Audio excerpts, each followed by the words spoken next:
১৯৭৬ সালের কথা। সেরাং গ্রামের জারুগং মার্কেট এলাকায় কিছু ছেলে খড় দিয়ে বল বানিয়ে মাঠে খেলতে যায়। সেখানে আবদি নামের এক ছেলেকে তার বাবা শাম হওয়ার আগেই বাড়ি ফিরে আসতে বলে আবদি রাজিও হয়ে যায়। সারা বিকেল বন্ধুদের সাথে খেলতে থাকে। একে একে সবাই বাড়ি চলে যায়, কিন্তু আবদি আর তার বন্ধু ত্রিস আরও খেলতে চায়। খেলতে খেলতে তাদের বলটা ফসলের মাঠের মাঝখানে চলে যায়। আবদি বলে কাল নেওয়া যাবে, কিন্তু ত্রিস এখনই নিতে চায়। তাই সে আবদিকে টেনে ফসলের মাঝে নিয়ে যায়। বল খুঁজতে খুঁজতে রাত হয়ে যায়, তবু বল মেলে না। আবদি আবার ফিরে যেতে বলে, কিন্তু ত্রিস ছাড়তে রাজি না। তখন হঠাৎ মনে হয় ফসলের মাঝে কেউ আছে। ওরা সেদিকে গিয়ে দেখে এক ম্লান চেহারার মেয়ে ত্রিসের বলটা হাতে নিয়ে দাঁড়িয়ে আছে। মেয়েটিকে দেখেও ত্রিসের মাথায় শুধু বলের কথা। সে সরাসরি মেয়েটির দিকে এগিয়ে যায়, যেন সে সম্মোহিত হয়ে গেছে। আবদি পেছন পেছন গিয়ে দেখে মেয়েটি একটা পাথর দিয়ে ত্রিসের মাথায় আঘাত করে তাকে মেরে ফেলেছে। আবদি দৌড়ে গ্রামবাসীদের নিয়ে আসে, কিন্তু সেখানে ত্রিসের লাশ নেই, কেবল প্রচুর রক্ত পড়ে আছে। তখন কেউ একজন নদীর পাশে কিছু দেখতে পায়। সবাই ছুটে যায়। নদীর পাথরের উপরে ত্রিসের পচা লাশ পাওয়া যায়। দেখে সবার বুক কেঁপে ওঠে। পরদিন ত্রিসের বাবার ধারণা আবদি তার ছেলেকে মেরেছে এবং মেয়েটির গল্প বানাচ্ছে, কারণ শেষবার সেই ত্রিসের সাথে ছিল। তাই সে আবদিকে শাস্তি দিতে চায়। কিন্তু আবদির বাবা গ্রামবাসীদের সামনে তাকে রক্ষা করেন। ঠিক সেই মুহূর্তে মিস্টার শাব্দ আসেন, যিনি আবদির কথা পুরোপুরি বিশ্বাস করেন। তিনি বলেন ত্রিসকে আসলে সুমলা মেরেছে এবং এর মানে সে এখনও গ্রামে আছে। এই কথা শুনে সবাই চমকে যায়। তখন মিস্টার শাব্দ সুমলার গল্প বলতে শুরু করেন। গল্পটা শুরু হয় এই সময়ের ২৯ বছর আগে, ১৯৪৭ সালে। সেরাং গ্রামের সবচেয়ে ধনী মানুষ সজিমান এবং তার কাকাকে দেখা যায়। সজিমানের স্ত্রীর নাম লাস্ত্রী। তাদের বিয়ের ১১ বছর পেরিয়ে গেছে, কিন্তু কোনো সন্তান নেই। সজিমানের কাকা চান সে তার জমি বিক্রি করে ফ্যাক্টরি বানাক, তাতে ভালো মুনাফা হবে। কাকা নিজের জমি আগেই বিক্রি করে দিয়েছেন, কিন্তু সজিমান রাজি হয় না, কারণ এটা তার বংশের নিশানা। কাকা তাকে ধমক দিয়ে বলেন এই জমিতে হ্যাংশঙ্কারা পরিবারেরও হক আছে এবং সজিমানের নিজের সন্তান না থাকায় এই জমি শীঘ্রই তাদের দখলে আসবে। সজিমান একা লাস্ট্রিকে সাফ জানিয়ে দেয় ১ বছরের মধ্যে সন্তান না হলে সে দ্বিতীয় বিয়ে করবে। লাস্ট্রি এই কথায় ভেঙে পড়ে কাঁদতে কাঁদতে বাইরে চলে যায়। বাইরের শেডে দুজন কর্মী কথা বলছিল। তাদের কথায় লাস্ট্রি জানতে পারে গ্র্যান্ডমা তুকনার কথা, যিনি নাকি যে কোনো মহিলাকে গর্ভবতী করাতে পারেন। তবে তার টোটকা বেশ বিপজ্জনক। লাস্ট্রি ঘরের কাজের মহিলা আনশ্রমকে নিয়ে তুকনার বাড়ির দিকে রওনা দেয়। পথে নদী পার হতে হয়। ইয়ান্ত নামের এক নৌকা চালক তাদের পার করে তুকনার বাড়ির সামনে নামিয়ে দেয়। তুকনার বাড়িতে লাস্ট্রি একা ভেতরে যায়। তুকনা সরাসরি বলে দেয় তার শক্তি অন্যরকম। সে শয়তানের কাছ থেকে পাওয়া কালো জাদু ব্যবহার করে। সে লাস্ট্রিকে গর্ভবতী করাতে পারবে, কিন্তু এর বিনিময়ে লাস্ট্রিকে শয়তানের সাথে একটা চুক্তিতে বাধা পড়তে হবে। চুক্তির শর্ত হল লাস্ট্রির যমজ ২টি মেয়ে হবে। একজন হবে মানুষের মেয়ে, সুন্দর ও ভালো স্বভাবের। আরেকজন হবে শয়তানের মেয়ে, কুৎসিত ও বিপজ্জনক। ১০ বছর পর্যন্ত দুজনকেই আদর ও ভালোবাসায় মানুষ করতে হবে। ১০ বছর পূর্ণ হলে শয়তান তার মেয়েকে নিয়ে যাবে, আর লাস্ট্রি তার মানুষের মেয়েকে নিয়ে সুখে থাকতে পারবে। সতর্কবার্তা একটাই, শয়তানের মেয়েকে কোনো ক্ষতি করা হলে লাস্ট্রির পুরো বংশের জনখুশ করার পুরনো তা মঙ্গলজনক। লাস্ট্রি ভয় পায়, কিন্তু অন্য কোনো পথ না থাকায় রাজি হয়ে যায়। তুকনা একটি অনুষ্ঠান করে কারো রক্তে কিছু মিশিয়ে লাস্ট্রিকে পান করায় এবং মন্ত্র পড়তে থাকে। হঠাৎ লাস্ট্রির শরীর শক্ত হয়ে আসে। পেট কিছুক্ষণের জন্য ফুলে ওঠে। অনুষ্ঠান শেষ হয়। তুকনা বলে ২ মাস পরে সে গর্ভবতী হবে। ২ মাস পরে সত্যিই লাস্ট্রি খবর আসে। সজিমান অত্যন্ত খুশি হয়ে গ্রামবাসীদের জানাতে বলে। এই ধরনের খবর গ্রামে ঘটা করে জানানো সেকালের রীতি ছিল। সজিমান লাস্ট্রির সাথে মিলে মেয়েদের নাম ঠিক করে। একজনের নাম সুষুমা, আরেকজনের নাম কুমালা। প্রসবের দিন আসে। লাস্ট্রির ঘরের সোফায় বসে শয়তান নিজেও দেখছিল। প্রথম মেয়ে জন্ম নেয়। একেবারে চুপ। আনশ্রম মনে করেন সে মরে গেছে, কিন্তু লাস্ট্রিকে না জানিয়ে আরও চাপ দিতে বলেন। এরপর দ্বিতীয় মেয়ে জন্ম নেয়। দেখতে ভয়ঙ্কর, বিকলাঙ্গ। সেই কান্নার আওয়াজ শুনে সজিমান ভেতরে আসে। প্রথমে মৃত মেয়েটিকে দেখে তার মন খারাপ হয়। তারপর জীবিত মেয়েটিকে দেখে আরও বেশি রাগে জ্বলে ওঠে, কারণ সে বিকলাঙ্গ, শয়তানের মেয়ে। সে বাইরে থেকে বড় একটা ছোরা নিয়ে এসে সেই বিকলাঙ্গ মেয়েটিকে মেরে ফেলতে চায়।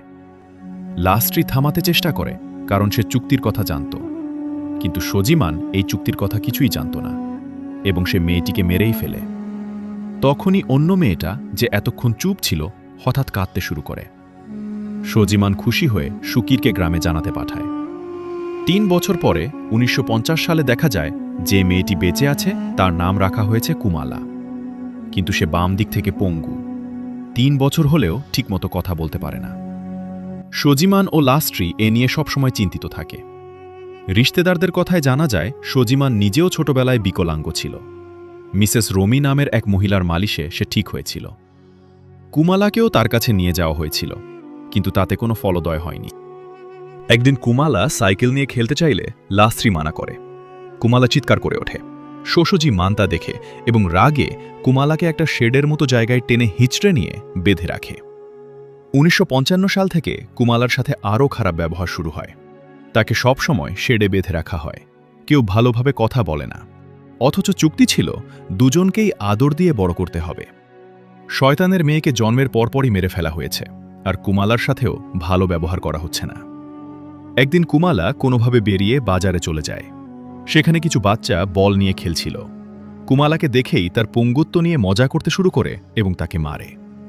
সজিমান আর লাস্ট্রি দূর থেকে দেখছিল, কিন্তু এগিয়ে যায়নি। কুমালা দাঁড়িয়ে কাঁদতে থাকে। রাগে সজিমান কুমালাকে ধরে আবার শেডে নিয়ে যায় এবং শুকিরকে চাবুক আনতে বলে। আন্টসম অনেক মিনতি করেন, লাস্ট্রিও থামাতে চেষ্টা করেন, কিন্তু সজিমান কারও কথা না শুনে কুমালাকে নির্দয়ভাবে মারে। পরে আন্টসম ওষুধ লাগিয়ে কুমালাকে শান্ত করতে গিয়ে পিয়ানো বাজাতে বলেন, আর একটা পুতুল দেন। আজ কুমালার ৮ম জন্মদিন। সেই রাতে বিছানায় পুতুল কোলে শুয়ে থাকতে থাকতে কুমালা আলমারির ভেতর থেকে একটা আওয়াজ পায়। সেখানে তার মৃত যমজ বোন সুমার আত্মা। সুমা জানায় সে তার যমজ বোন। জন্মের সাথে সাথে তাদের বাবা মা তাকে মেরে ফেলেছে, কারণ সে সুন্দর ছিল না। কুমালা প্রথমে ভয় পায়, কিন্তু সুমা তাকে আশ্বস্ত করে, বলে সে কখনো তাকে কষ্ট দেবে না, বরং রক্ষা করবে। এই কথা শুনে কুমালা তার সাথে মিশে যায়, কিন্তু আয়নায় সুমার প্রতিবিম্ব দেখা যায় না এবং সুমার ঠোঁটে রহস্যময় হাসি লেগে থাকে। পরদিন রাতে সজিমান কাজ করছিল। কুমালা শান্তিতে পিয়ানো বাজাচ্ছিল। সেই পিয়ানোর শব্দেও বিনা কারণে সজিমান রেগে গিয়ে কুমালাকে চড় মারে। লাস্ট্রি দেখেও কিছু বলে না, নিজেও কুমালাকে সান্ত্বনা না দিয়ে আন্টসমকে দায়িত্ব দিয়ে দেয়। মা হয়েও সে মায়ের দায়িত্ব পালন করতে পারছেন। আনসাম কুমালাকে শক্ত হতে বলেন। এরপর হঠাৎ কুমালা সজিমানের ঘরে ঢুকে একদম স্বাভাবিকভাবে হাঁটতে শুরু করে। সজিমান অবাক, কিন্তু সেই মুহূর্তেই কুমালা পাশের একটা কলম তুলে তার হাতে ঢুকিয়ে দেয়। এটা আসলে সুমার আত্মা করিয়েছিল, নিজের বাবার শাস্তি দিতে। সজিমান কুমালাকে শাস্তি দিতে ক্ষেতের মধ্যে ক্রুশের আকৃতিতে বেঁধে রোদে ঝুলিয়ে দেয়। কুমালা মায়ের কাছে সাহায্য চায়, কিন্তু লাস্ট্রি চলে যায়। কুমালার মনে মায়ের প্রতি ক্রোধ জমা হয়। রাতে ডিনারের সময় হঠাৎ কুমালাকে সুমার আত্মা ভর করে। পোজেসড অবস্থায় সে ডাইনিং টেবিলে উঠে অদ্ভুতভাবে হাসতে হাসতে প্রস্রাব করে দেয়। সজিমানের মাথা ঠিক থাকে না। সে শুকিরকে কুমালাকে বাঁধতে বলে, কিন্তু কুমালা শুকিরের উপর হামলা করে। এই হট্টগোলে লাস্ট্রির চোখ পড়ে আয়নার দিকে। সেখানে সে সুমাকে দেখতে পায়। তার বুক কেঁপে ওঠে এবং সে দৌড়ে বাইরে চলে যায়। বাইরে গিয়ে লাস্ট্রি ও আন্টসম দেখে কুমালা মুরগি মেরে কাঁচা চিবোচ্ছে। পরদিন কুমালা একটু হুঁশে এলে আন্টসম তাকে আদর করে জিজ্ঞেস করেন কেন সে এসব অদ্ভুত কাণ্ড করছে। কুমালা সব সত্যি খুলে বলে, এসব আসলে সুমার আত্মা করাচ্ছে যে তাদের সাথে আছে। লাস্ট্রি বাইরে থেকে সব শুনে ফেলে এবং বুঝতে পারে চুক্তি ভেঙে সে কত বড় ভুল করেছে। সে দ্রুত তুকনার কাছে যেতে রওনা দেয়। আন্টসম তাকে যেতে দেখে ছেলে শাব্দকে কিছুক্ষণ কুমালার কাছে রেখে নিজেও পেছন পেছন যান। এই শাব্দ আসলে আন্টসমেরই ছেলে, যে ১৯৭৬ সালে গ্রামবাসীদের এই গল্প বলছে। লাস্ট্রি সরাসরি ইয়ান্তোর কাছে যায়। সে জানায় তুকনা গত মাসেই মারা গেছে। লাস্ট্রি আরও ভেঙে পড়ে, কারণ তুকনা ছাড়া আর কেউ সাহায্য করতে পারত না। অবশেষে সে আনসমকে বলেই দেয় ডেভিলের সাথে চুক্তির কথা, যা এতদিন সে কাউকে বলেনি। আনসম এই কথা শুনে প্রচণ্ড ভয় পান। ১৯৫৬ সালে কুমালার সাথে আরও খারাপ ব্যবহার হতে থাকে। শুকির তাকে শেডে বেঁধে রাখে, বাইরে তালা দেয়। আনসম বাইরে থেকে কুমালার সাথে কথা বলতেন যেভাবেই থাকুক না কেন তিনি সবসময় তাকে ভালোবাসবেন। কুমালার জীবনে সাহস দেওয়ার মানুষ বলতে শুধু তিনিই ছিলেন। একদিন বাজারে সেই ছি ছেলেরা আবার আসে। বলের ছল করে কুমালাকে নিচে ডাকে এবং জোনো নামের এক ছেলে তাকে পঙ্গু বলে চিরিয়ে তার মুখে কলসির মাটি মাখিয়ে দেয়। আনশম ছুটে এসে তাদের তাড়ান, কিন্তু যাওয়ার সময় জোনো বল দিয়ে কুমালার মাথায় মারে। কুমালা কাঁদতে কাঁদতে মায়ের দিকে তাকায়, দেখে বাবা মা সব দেখছে কিন্তু এগিয়ে আসেনি। সেই থেকে কুমালার মনে তাদের প্রতি ঘৃণা জন্ম নেয়। সেই রাতে কুমালা নিজেই বাঁধন খুলে ফেলে। এবার সুমা তাকে পজেস্ট করেছে। পজেস্ট কুমালা পাশে রাখা সিন্দুক থেকে একটা ছোরা নিয়ে বাইরে বেরিয়ে যায়। সুপ্রি নামের ছেলেটা, যে কিনা কুমালাকে মেরেছিল, কুয়া থেকে পানি নিতে এসেছিল। ঝোপঝাড় থেকে কুমালা বেরিয়ে আসে এবং তার পেছনে সুমার আত্মাও দাঁড়িয়ে। সুপ্রি ভয় পেয়ে যায়। পালানোর আগেই কুমালা তাকে পিঠে ছোড়া দিয়ে ভয়ঙ্করভাবে মেরে ফেলে। এরপর শক্র আর কার্যকেও, যারা কুমালাকে কষ্ট দিত, সে একইভাবে নির্মম হত্যা করে। পরদিন সকালে গ্রামবাসী নিখোঁজ বাচ্চাদের খুঁজতে বের হয়, কিন্তু কাউকে পাওয়া যায় না, লাশও না। পরদিন অন্য গ্রামে খোঁজার সিদ্ধান্ত হয় এবং সূর্য ডোবার পর কোনো শিশুকে ঘরের বাইরে না যেতে দেওয়ার নির্দেশ দেওয়া হয়। জোনো আর তার বন্ধুরা ভাবছিল শুক্র, কার্য আর সুপ্রি মজা করতে গিয়ে 3 দিন ধরে লুকিয়ে আছে। তারা একটা বাড়িতে বসেছিল, তখন কুমালা একটা বল নিয়ে দরজার কাছে রেখে যায়। ওরা তাকে আবার জ্বালাতন করতে বের হতে চায়, কিন্তু এক বাচ্চা কুমালার হাতে ছোড়া দেখতে পায়। কেউ তেমন গুরুত্ব দেয় না। ওরা কুমালার দিকে এগিয়ে যায়, কিন্তু পজেস্ট কুমালা আগেই প্রস্তুত ছিল। সে একে একে সবকটা বাচ্চাকে নৃশংসভাবে হত্যা করে। পরদিন পাতার আড়ালে শক্র আর কার্যর লাশ মেলে, পাশে কুমালার সেই পুতুল। আনশম কুয়া থেকে পানি তুলতে গিয়ে কুয়ার মধ্যে রক্ত দেখে চমকে যান। সুকির গিয়ে দেখে কুয়াতে সুপ্রির লাশ। সজিমান হতবাক। গ্রামবাসীরা মাঠের মধ্যে একটা খুঁটির পাশে বাকি বাচ্চাদের লাশ পায়, 4টি মুন্ডুপুতির মতো খুঁটিতে গেঁথে রাখা। সকলে আতঙ্কে কাঁপতে থাকে। বাচ্চাদের লাশের পাশে কুমালার পুতুল পাওয়া যায়। তাই গ্রামবাসীর সন্দেহ পড়ে সজিমানের উপর। তারা তার বাড়িতে যায়, কিন্তু সজিমান অনেক ধনী, সে তাদের আগে প্রমাণ চায়। সবাই কিছু না করতে পেরে ফিরে যায়। সজিমানের মাথায় ঘুরতে থাকে কুমালা এটা করেছে কিনা। সে শেডে গিয়ে দেওয়ালে বড় একটা ফুটো আবিষ্কার করে বস্তা দিয়ে ঢাকা ছিল। বোঝা যায় কুমালা প্রতি রাতে সেই ফুটো দিয়ে বেরিয়ে যেত। সজিমান নিশ্চিত হয়ে যায় কুমালাই এসব করেছে, কিন্তু লাস্ত্রী তখন সব বলে দেয় এটা কুমালা নয়, সুমার আত্মা করাচ্ছে। সজিমান হতবাক। তার চোখের সামনে সেই স্মৃতি ভাসে যেদিন সে সুমাকে মেরে ফেলেছিল। সে কুমালার কাছে যায়। প্রথমে কুমালা কিছু বলে না, কিন্তু সজিমান প্রতিশ্রুতি দেওয়ার পর সে সব স্বীকার করে। বলে, হ্যাঁ, এটা সত্যি, সুমার আত্মাই তাকে পজেস করে এসব করিয়েছে। সে আটকাতে চেয়েছিল, কিন্তু সুমা মানেনি। কুমালা আরও জানায় সুমার আত্মা প্রতিজ্ঞা করেছে যারা তাকে কষ্ট দিয়েছে তাদের কাউকে জীবিত ছাড়বে না।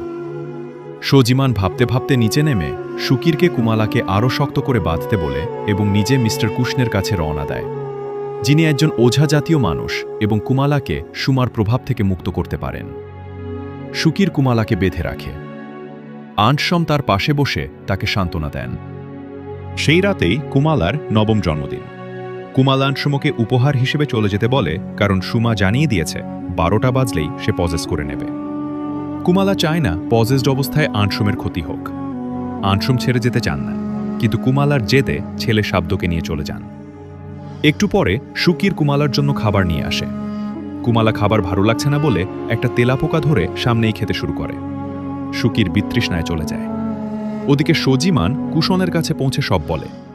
কুশন পাশে রাখা পাত্রের উপর কিছু বিদ্যা প্রয়োগ করে তুকনার করা অনুষ্ঠান এবং ডেভিলের চুক্তির বিষয়টা জানতে পারেন। কুমালাকে বাঁচানোর কথা জিজ্ঞেস করতেই কুশনের চোখ হঠাৎ সাদা হয়ে যায়। তিনি বলেন, ডেভিল সুমার মৃত্যুতে প্রচণ্ড ক্রুদ্ধ এবং আজ রাতেই সুমা চিরতরে কুমালার শরীর দখল করে নেবে।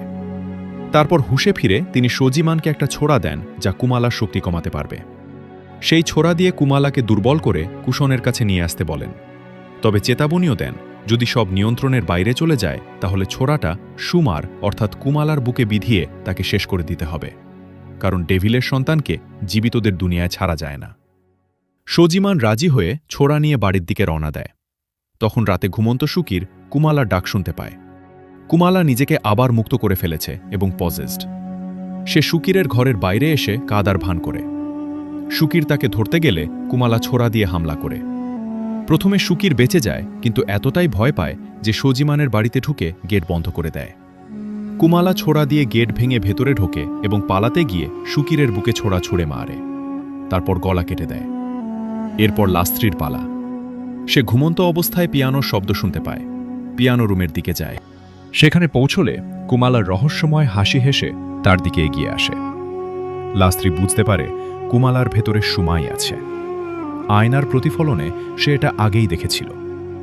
সে ভয় পেয়ে কুমালাকে আদরের কথায় শান্ত করার চেষ্টা করে, কিন্তু কুমালা কথা শোনে না। লাস্ত্রী দৌড়ে অন্য রুমে যায়। পথে সুকিরের লাশ দেখে বুঝতে পারে তার সময়ও ঘনিয়ে এসেছে। সে দ্রুত একটা রুমে ঢুকে সামনে বড় টেবিল টেনে দেয়। পোজেসড কুমালা প্রথমে ছোড়া দিয়ে গেটে মারে। গেট দুর্বল হলে ধাক্কা দিয়ে ভেঙে ফেলে। লাস্ত্রী জানতে চাইলে মনে হতে পারে ছোট মেয়ে এত শক্তি পায় কোথা থেকে, কিন্তু সে তো ডেভিলের মেয়ের প্রভাবে পরিচালিত। সুমা কুমালার শরীরে থেকে যে কোনো মূল্যে মায়ের কাছ থেকে বদলা নিতে চায়। লাস্ত্রী তখন বোঝানোর চেষ্টা করে, বলে এতে তার কোনো দোষ ছিল না এবং সে কুমালাকেও বাঁচাতে চেয়েছিল, কিন্তু স্বামীর ভয়ে সজিমানকে থামাতে পারেনি। এত কিছু শুনলেও সুমার উপর কোনো প্রভাব পড়ে না। সে মনে করে লাস্ত্রী শুধু নিজেকে বাঁচানোর কথা ভাবছে। সে লাস্ত্রীর পায়ে ভয়ঙ্করভাবে পা দিয়ে চাপা দেয় এবং মারতে যায়। লাস্ত্রী কোথাও না কোথাও বুঝতে পারছিল এটা তার শেষ মুহূর্ত। সে সুমার কাছে শেষবারের মতো একটাই অনুরোধ করে, কুমালাকে কথা বলার সুযোগ দিতে। সুমা রাজি হয়ে কুমালার কাছে শরীরের নিয়ন্ত্রণ ছেড়ে দেয়। লাস্ত্রী কুমালার কাছে ক্ষমা চাইতে শুরু করে, বলে সে ভালো মা হতে পারেনি। কুমালার মনে লাগে সে মাকে নিজের পক্ষ থেকে ক্ষমা করে দেয়, কিন্তু সুমা মাফ করে না। সে কুমালার শরীরের নিয়ন্ত্রণ নিয়ে নেয় এবং প্রথমে লাস্ত্রীর হাত কেটে দেয়, তারপর পা দিয়ে পেশে মেরে ফেলে। কিছুক্ষণ পর সজিমান বাড়ি ফেরে। সিঁড়ির নিচে সুকিরের লাশ দেখে সে ওপরে যায়। সেখানে লাস্ত্রীর লাশ। লাস্ত্রীর মৃত্যুতে সে সম্পূর্ণ ভেঙে পড়ে, কারণ সুমাকে হত্যা করা এবং কুমালার সাথে দুর্ব্যবহার করা সবই তার ভুল ছিল। এই ভুল যেভাবেই হোক সংশোধন করতে চায়। তখন সে রুমের ভেতরে রাখা দোলনা চেয়ারটা দেখে। সেখানে কুমালা বসা। সুমা কুমালার শরীরে প্রবেশ করে সজিমানের দিকে এগিয়ে যায় এবং তাকে মারাত্মকভাবে আহত করে। তবুও কোনোভাবে সজিমান পালিয়ে গ্রামে পৌঁছায়। সে দ্রুত জরুরি ঢোল বাজায় এবং গ্রামবাসীদের ডেকে সুকির ও লাস্ত্রীর মৃত্যুর কথা জানায়। সবাই ছুটে যায়। লাস্ত্রী ও সুকিরের লাশ দেখে সকলের মন ভারী হয়ে পড়ে। কুমালা কোথাও নেই, তাই সজিমান তাকে খুঁজে বের করে কুশনের কাছে নিয়ে যেতে চায়। গ্রামবাসীরা তার কথা ঠিকমতো না শুনে মনে করে কুমালাই সব মেরেছে। তারা তাকে খুঁজতে বেরিয়ে যায়। সজিমান জানত এসব কুমালা করেনি, সুমাই করাচ্ছে। তাই সে তাদের থামাতে চায়, কিন্তু কেউ শোনে না। তখন সে একটা বস্তা, কুশনের দেওয়া ছোরা ও একটা দড়ি নিয়ে নিজেই বের হয়। শেডে গিয়ে এক মুহূর্তের জন্য কুমালাকে দেখা যায়, কিন্তু পর মুহূর্তেই সে মাঠের দিকে পালিয়ে যায়। সজিমান পেছনে যায়। জনশূন্য মাঠে এসে সুমা কুমালার শরীরে তার উপর হামলা শুরু করে। সজিমান পাথর দিয়ে মাথায় আঘাত করে কুমালাকে বেহুঁশ করে দেয় এবং ছোরা দিয়ে শেষ করে দেওয়ার কথা ভাবে। কিন্তু সব সত্যি জানার পর সে কুমালাকে মারতে পারে না। বস্তায় ভরে পাশে বসে কাঁদতে থাকে। বস্তার ভেতরে সুমা ততক্ষণে জেগে উঠেছে। সে সজিমানকেই সবকিছুর জন্য দোষী সাব্যস্ত করে এবং আরও কাঁদতে বাধ্য করে। পর মুহূর্তেই সে বস্তা থেকে উবে যায় এবং আবার সজিমানের উপর হামলা চালায়। এবার সজিমান কুশনের দেওয়া ছোরা দিয়ে পাল্টা আঘাত করে। সুমার অবস্থা খারাপ হতে শুরু করে, কিন্তু পর মুহূর্তে সে আবার সক্রিয় হয়ে ওঠে। জানায় কুমালার শরীরে ঢোকার পর থেকে অনেক পরিবর্তন হয়েছে। দাঁতের জায়গায় দীর্ঘ নখ দাঁত এসেছে, চুল নেই, এমনকি হৃৎপিণ্ড উল্টো দিক থেকে সরে ডান দিকে চলে গেছে। অর্থাৎ সজিমান ভুল জায়গায় আঘাত করেছিল, সুমা তাকে চালাকি করেছিল। এরপর সুমা প্রথমে ছোরা দিয়ে সজিমানের পেট কেটে দেয়। নাড়ি ভুঁড়ি বাইরে বেরিয়ে আসে। তারপর কাঠের দুটো টুকরো তুলে সজিমানের দুই চোখে ঢুকিয়ে দেয়। সেখানেই সজিমানের মৃত্যু হয়। পরদিন গ্রামবাসী মাঠে সজিমানের লাশ পায়, সেই ক্রুশের আকারে ঝুলিয়ে রাখা, ঠিক যেভাবে সজিমান নিজে কুমালাকে শাস্তি দিত। কুশনকেও তার নিজের ছোরা দিয়ে নির্দয়ভাবে শেষ করা হয়। ডেভিলের সন্তান তার বদলা নিল। এরপর দৃশ্য আবার বর্তমান সময়ে ফিরে আসে। শাব্দ তার গল্প শেষ করে বলেন, সেই থেকেই বিশ্বাস করা হয় সুমা অর্থাৎ ডেভিলের সন্তান এই গ্রামে এখনও আছে। তাই কোনো শিশুকে রাতে বাইরে যেতে দেওয়া উচিত নয়। শুরুতে আবদিও তার বন্ধুদের তাই তাড়াতাড়ি ফিরতে বলা হয়েছিল। এই কথা শুনে গ্রামবাসীরা সবাই নিজের ঘরে সুমালার জন্য উপঢৌকন রাখে, যাতে সে তাদের ক্ষতি না করে। কিন্তু ত্রিশের বাবা সত্যি জেনেও উপঢৌকন রাখেনি, কারণ সে এখনও মনে করে ত্রিশকে সুমালা নয়, আবদি মেরেছে। রাতে সে ঘরের বাইরে আসতেই চোখের সামনে সুমালা দেখতে পায়, যে একজন মানুষের বিকৃত লাশ চিবিয়ে খাচ্ছে। এরপর একটা নোট দেখানো হয় এই গল্প সত্যি ঘটনা অবলম্বনে। সেন্ট্রাল হাওয়ার কাছে শেরাং নামের একটা গ্রাম আছে, যেখানে আজও বিশ্বাস করা হয় সুমালা অর্থাৎ দেবিলের সন্তান বাস করছে। তাই সেখানে অন্ধকার হওয়ার পরেও শিশুদের ঘরের বাইরে যেতে দেওয়া হয় না। আর এখানেই এই মুভির সমাপ্তি ঘটে।